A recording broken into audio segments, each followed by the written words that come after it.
Hi there, Shingirai here again with another update on portfolio performance over the past week. On a 1-week basis, 3 out of 10 of the CBAM portfolios outperformed their respective benchmarks, with returns ranging from 0.15% down to minus 0.96% for CBAM's portfolio number 1 and 5 respectively. In terms of detractors from performance, rolling over from the past week, we do see sustained weakness in the US small cap space through the S&P 600 and also through the clean energy space, which have detracted more than 4% on a 1-week basis coming into this week. And then some weakness there for the cyclical trade on the S&P 400 mid-cap equity space, and that would see a pullback of 3% on the week. In terms of positive performers, we would see 91 Global Gold in a week where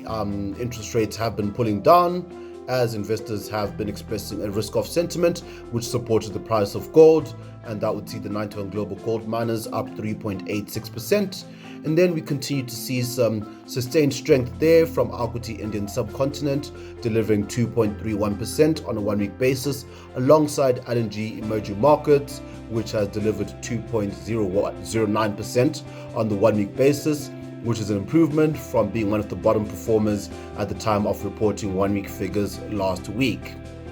Another characteristic we find is that the risk-off sentiment has sort of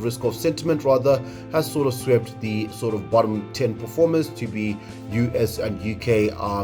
equities, and that would see mid-cap, small cap, and mid-cap, small and large cap in the US pulling back drastically on the 1-week basis.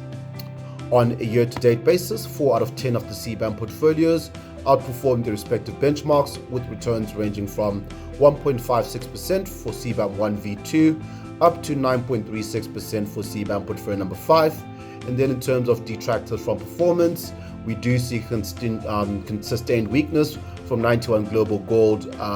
miners, pulling back 8.92%, which had experienced headwinds in a rising sort of interest rate or rising yield environment, making gold unattractive earlier on the year on a year-to-date basis. And then again, also ultra-low interest rates affecting Spider UK gilts, pulling down 4.54% on a year-to-date basis. In terms of contributors to performers,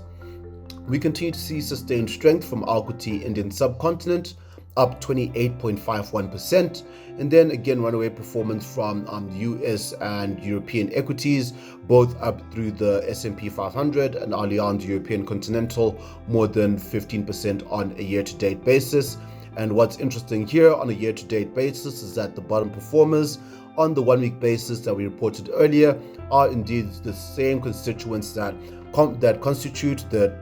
top 10 performance on the year-to-date basis, and then that would just be emphasizing the strength that we've been seeing on the cyclical sort of recovery trade thus far.